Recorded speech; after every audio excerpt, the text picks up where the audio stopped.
Thank you, Gazella.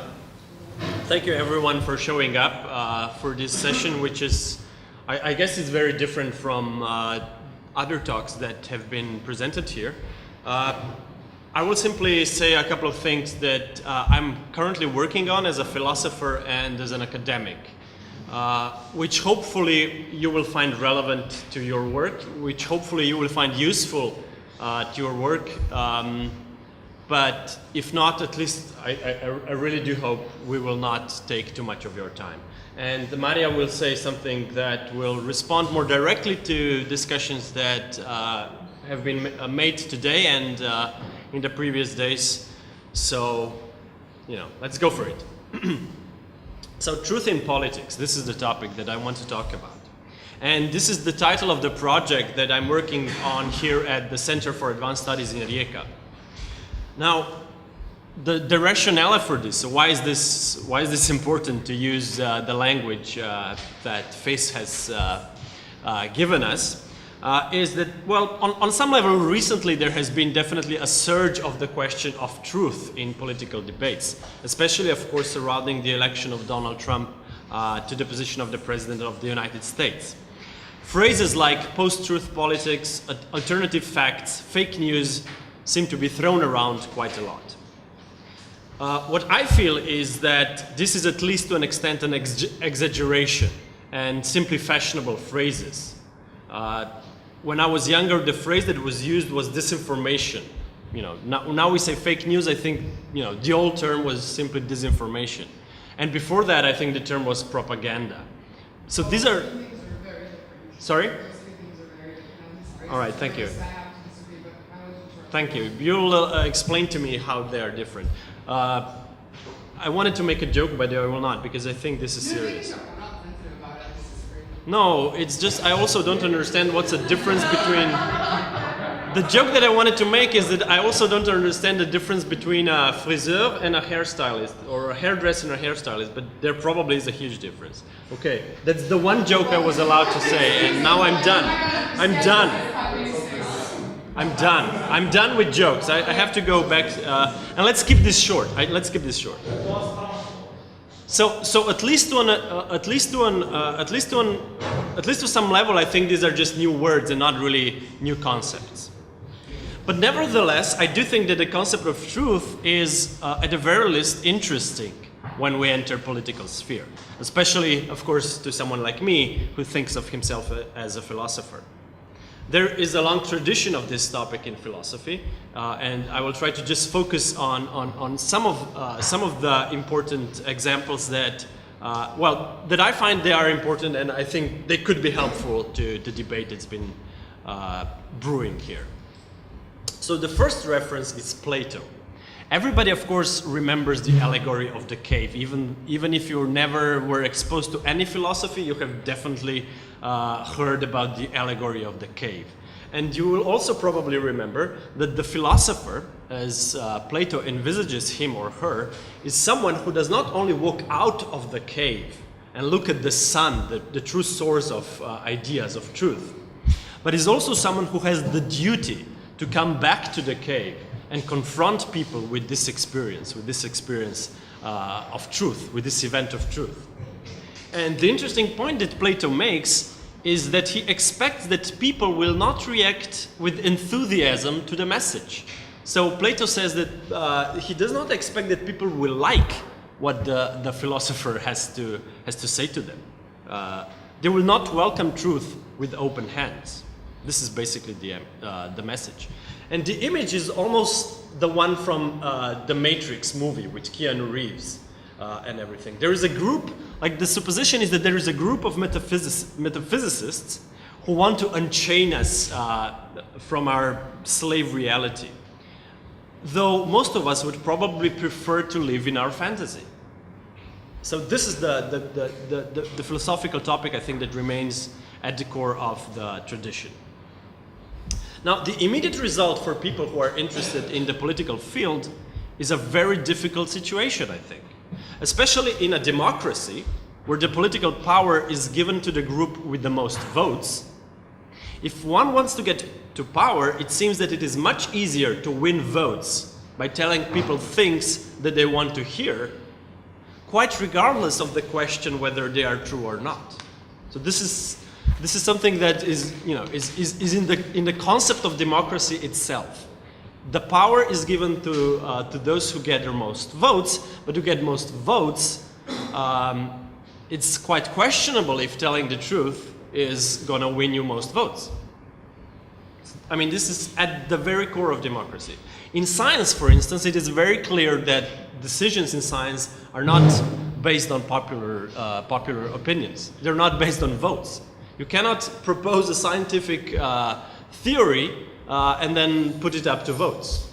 That's basically not how things go. Okay. Let us look at one possible political proposition. Just one example I will take. We will build a wall and Mexico will pay for it. So let's take a look at this political proposition. We will build a wall and Mexico will pay for it. Doesn't that seem nice? I envisage something, I design it, I build it, but it comes at the expense of someone who is my enemy. It's just such a nice fantasy in a way. Imagine these further propositions. We will build luxury resorts for everyone and Mexico will pay for it. We will buy each citizen a fancy new car. Italy will design them, Germany will build them, and Mexico will pay for it. It sounds great on some level, doesn't it? It certainly sounds better than a complex set of legislation that will hopefully provide better work conditions for everyone. We will come back, of course, to the topic of fantasies, but think even about the most practical question that we must ask ourselves today. Why should the reader care about what you are saying?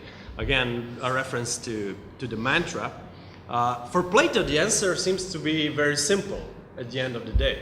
It's because it's the truth. This is why I should be interested in this. Now, the other philosopher that I want to discuss briefly is Spinoza. Spinoza is extremely important to my topic because he basically describes political relations as the relations of power. In his political treatise, Spinoza argues that everything in nature has exactly the same amount of right as it has the power to exist and persevere in existence. The stronger you are, the more right you have. This is why forging alliances is so important for Spinoza. If you align your interest with others, the multitude has much greater strength and therefore also much greater right than any sole individual. Just as a bracket, and this is in part the reason why I think forging alliances which cross the borders are so important, I think, in this. But Spinoza argues something else as well. He argues that there are various kinds of knowledge. So there are various ways of how we know something or how we perceive them. There are more than one way in which we form our concepts of the world. He separates three kinds of knowledge. And the first kind of knowledge, which is the most common kind of knowledge, is the capacity to form concepts according to our immediate experience. So we encounter, we live, we encounter experiences, we encounter people, we encounter events, and this is how we form our concepts. Spinoza calls this kind of knowledge the knowledge through science, and it is simply an abstract generalization of our entire experience. And he says that it's inadequate. It is not true knowledge. It is simply the accumulation of the experience. He gives an examples. So, for instance, if you have only ever met white swans, then basically the concept of a swan is white for you, which does not correspond to swanness as such. It simply tells you something about your own experience. It's not the true concept. And he calls this knowledge inadequate knowledge. The force that builds such concepts is our imagination. And if we want to progress towards what Spinoza calls adequate knowledge, which is to say concepts formed according to adequate ideas, we have to fight basically the perseverance of the inadequate concept. In short, we have to fight our own capacity of imagination. And what Spinoza says most directly is this: you can never defeat an inadequate idea with a true idea, solely on the basis of that idea being true. I think this is the most important thing that I wanted to say today. So you cannot defeat a false knowledge, you cannot defeat false concepts simply by confronting them with truth. That's very important, I think.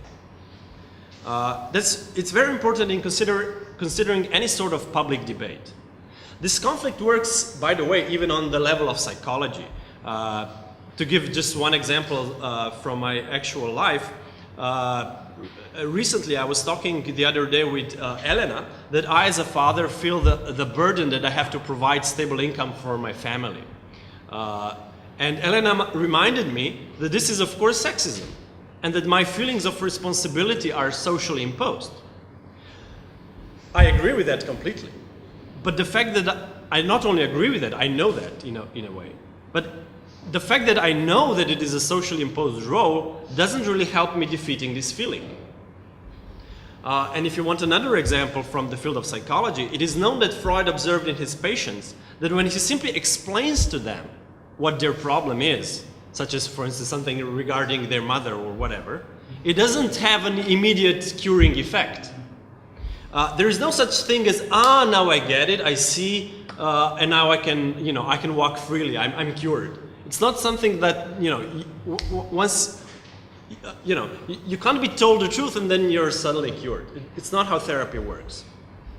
Now, but coming back to the social or political sphere, one has to realize that forces at work in politics are much more than simply rational self-interest. And I use this phrase, rational self-interest, very deliberately, because this phrase is a really common phrase in political debates. If you want to build a sensible democratic dialogue, if you want to assume that democracy is even the political, is a viable form of government, then you have to assume that people will vote according to their rational self-interest. Otherwise, things get very complicated. Now, I'm not saying that rational self-interest does not play any role in democracy. I'm not saying that rational self-interest is irrelevant. But I am saying that there is also the power of completely irrational fantasy that should never be underestimated in politics. So let us come back now to the example of Mexico paying for the Trump wall. What I want to suggest is that this proposition only makes sense if we assume that it plays to a certain fantasy.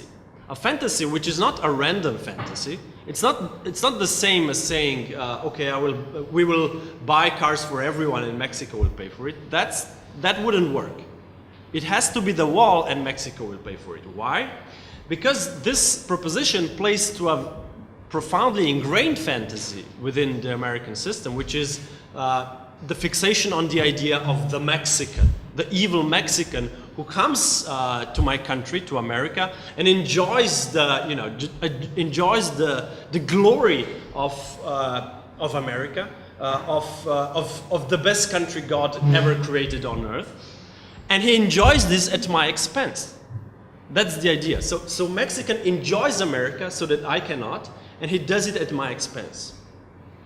So in this situation, it's almost like the Jew in Germany in a certain period of time, when the Jew was the one who was, ruining the fantasy of a beautiful land with hills and Alps and the rivers, and then there was this evil monster who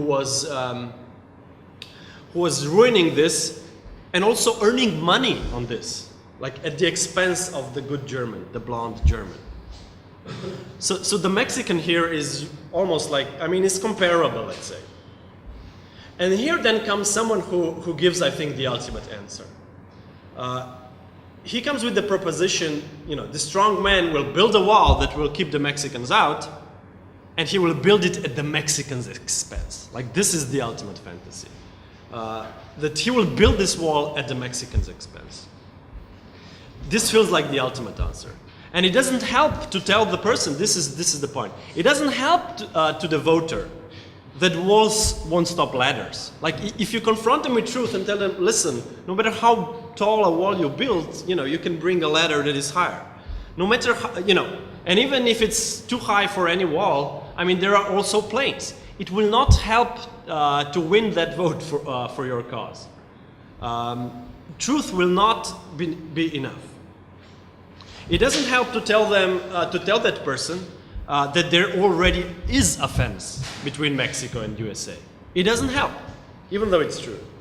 It doesn't help to tell them that there is no way Mexico will ever pay for that wall. It's a fact, we know it. Mexican politicians have expressed it very clearly that there is no way they can envisage that they will pay for the wall. But it doesn't help. It doesn't help to tell the voters this. No matter how much truth you tell them, it won't change their mind. The reason, I claim, is that the whole proposition works on the level of a fantasy. It is not a rational proposition. It is a proposition that works on a level of fantasy. And the point is that there is no rational way to defeat this fantasy. So what is Spinoza's solution to this predicament? How do we fight a fantasy then? Do we simply have to invent other kinds of fantasies? Spinoza argues the truth in the end can defeat a false idea. So there is a way the truth can defeat a false idea. But not insofar as it is a true idea, only as long as it functions as a more powerful affect. Truth can win, but not on the basis of being an adequate idea. It can only win if it works as a stronger affect. So what does this mean? What is an affect in Spinoza? I don't want to go into the details of his theory because it's not really important for the discussion here, but the point is this: ideas, whether they are true or false, are not something that floats around in the clouds, and they cannot simply disappear or pop up randomly. Ideas are some sort of congestions, they are fixations. True or adequate ideas are no different. They can only become politically relevant if they are somehow congested, fixated, repeated. Yeah, that's it. So this is what I have to say on the topic of truth in politics. Marija, will you take over from here? Yes. So thank you very much. I'm going to be less philosophical, and I'm going to... Can everyone hear Marija? No? Yes? No? Okay. You have to be louder. Yes, okay. I'm going to talk about a few things. First of all, I would like to take on the last thing you said.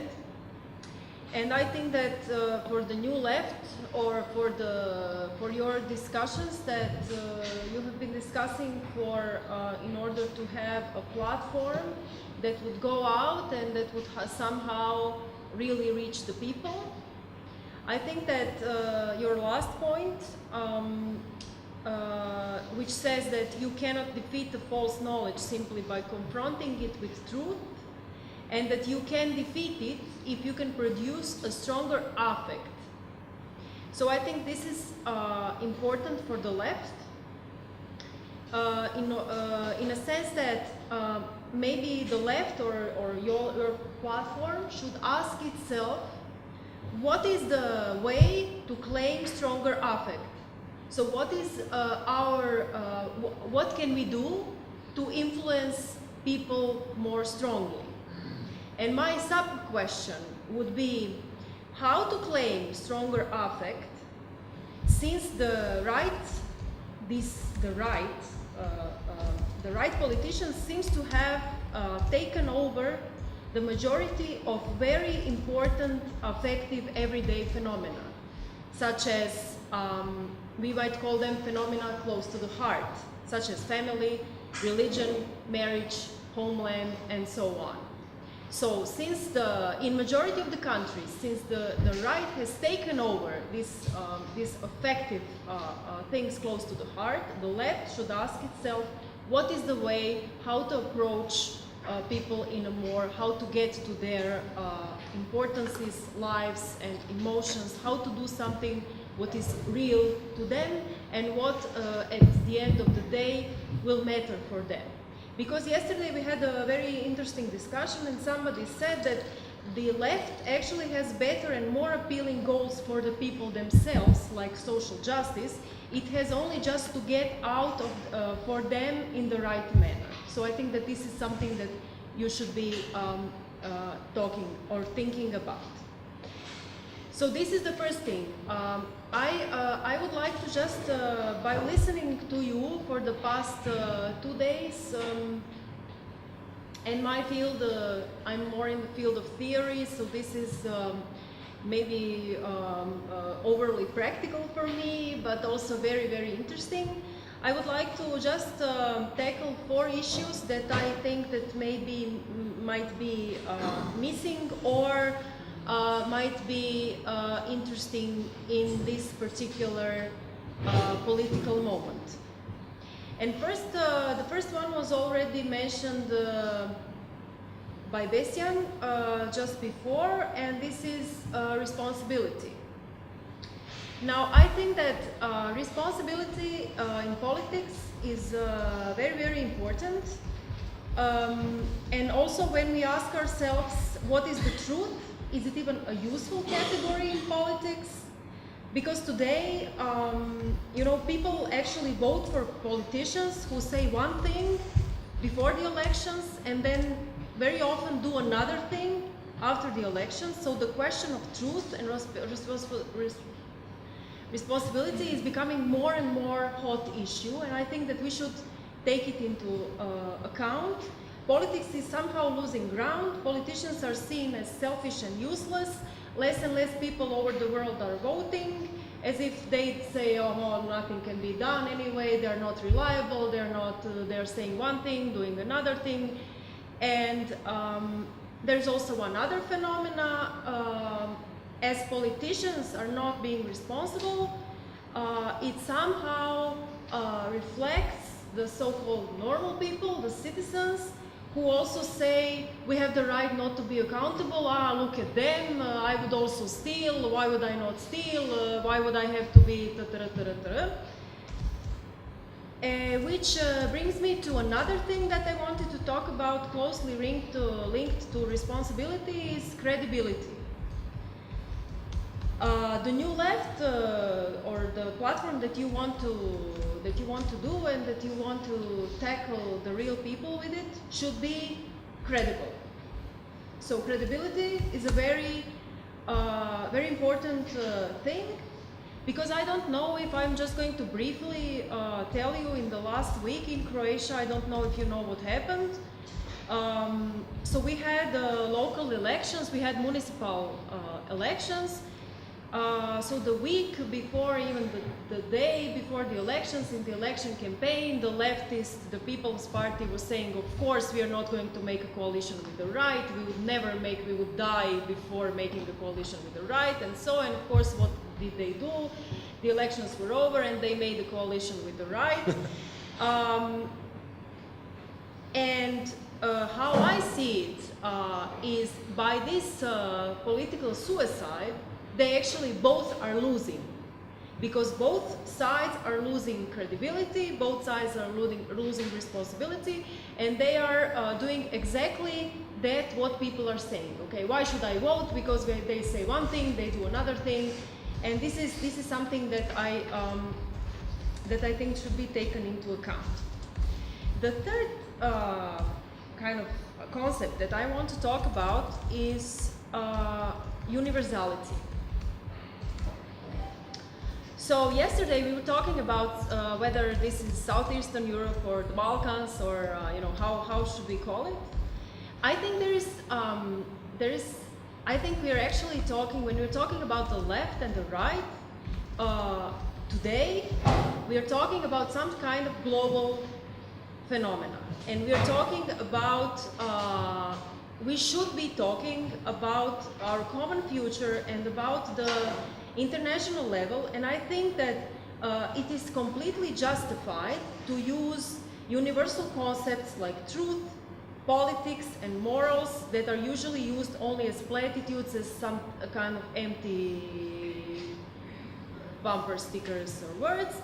But as we all know, they are not just words, they give us more political power. So when we use universal concepts like truth, like future, like politics, like morals, we are no longer fragmented and irrelevant. This, I think, is very important because it is similar to the concept of women in feminism. Of course, feminism is talking about different women, different regions, different races, different ethnicities, different situations, different... But if we are only fragmented, then the power is completely lost. And of course, everybody on a lot of levels, there are specificities. Of course, Southeastern Europe has its specificities, Balkan has its specificities, Western Europe, America, we all have, this is of course, and they should be acknowledged, and they should be not only acknowledged but taken very seriously, which does not mean that every time we speak somebody says, aha, whose truth? Aha, what's Southeastern Europe? Because the specificities on the political, I think, on the more universal level, on the, if you want, on the humanist level, should be used as examples of good practice, as ideas that can be implemented somewhere else, as an opportunities to come together and to discuss our differences, to agree to disagree, and so on, but not be treated as the core of the problem. I want to just quote what Nicola said the other day, because I was very much, it got me thinking. He said, it is unrealistic to think that things can continue as they are on the international level. And I somehow like this reversal of the logic, which tells us, okay, so if you want to do something, or if you want to start thinking something that is radical, that is different, that can do something, make a change, you have to think big. And that means think universal and think outside of the box.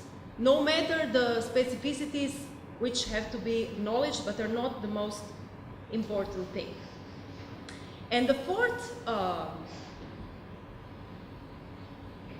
concept that I want to talk about is something that hasn't been said in the past 2 days, or I missed it, and it is rhetorics.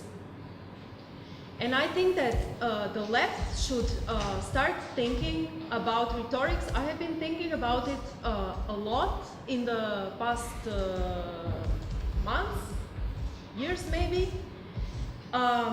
It is this phenomena that you have to take into account. It's happening in Croatia, but I think it's a global phenomenon. That the right is taking over the leftist language and terms, and maybe we should not call it leftist, but emancipatory language. Yeah. So I think, and maybe it's a weird thing to say, but I think that the left should learn from the right in terms of organization and rhetorics. And I will just give you an example. So in Croatia, there is this very rightist, they're not, they're a movement, and they're a movement. Yes, I'm sorry. So there is a very rightist movement that was walking against abortion. So they had a walk against abortion. It was many people, and unfortunately I have to say my heart was wanted to jump out of my chest. It was many young girls who were walking, shooting themselves in the foot. It's a very nice expression. So they are walking for diminishing the rights of women's rights, and they called it a democratic.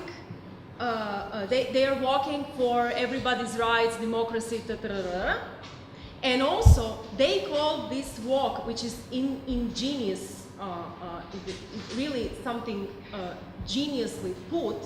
They called it for life. So once they say they're pro-life, I would like to see a feminist and a leftist who would come and say, you know, I'm against life. Because this is the way they do it. This is how we roll. So it is a trap, and they use words like democracy, like pluralism, like dialogue, even though Paulo Freire is probably turning in his grave. And what I think also is very, very important, what they do, and this is a very good strategy. They keep sending very positive messages out. They keep sending positive messages. So when a journalist comes to this fascist woman who is walking against abortion and asks her, why are you against abortion? And she says, because I want every woman to have a right to have a child, to have all conditions to have a child. Now, first of all, that's not the answer to the question. Second of all, nobody is interested in the fact that that is not an answer to the question. So she sent a very positive message. This is something that we have to learn. What happens if she comes to the TV studio, and I have seen it many, many times. So she comes to the TV studio, and there's somebody, my friend, some feminist activist or something. And what happens? So the woman from the right is smiling and saying, yo, we should all have rights, you know, this is democracy. And there you have this feminist, and she's angry, and she's shouting, and her anger is like 2,000 years long. and she's struggling with her anger, and with her theoretical books, and with her knowledge, and with her, you know, with all of her, and this is something that, and of course I understand her, this is not a critique, it would happen to me too. But we have to learn how to avoid these rhetorical traps, and how not to show our own. Of course we are on the left, of course we are skeptical, of course we don't believe everything we say, of course we can question everything, of course. But when the moment comes, you have to send one clear message, and not say, you know, it could also be, you know, Freire says this, and you know, Aristotle, he says this, and maybe, you know, what is the name of this book, you know. This is what we do. And I think, I'm not going to say it's wrong, it's not productive. While we are talking about Southeast Europe, about the question of Balkans and so on, the right is doing things. And when we leave this room, they're going to ban abortion, ban fresh air, and everything, and they're going to... Yes. Thank you very much. Okay, wait, let's end it here. Okay, so Gazela, please moderate.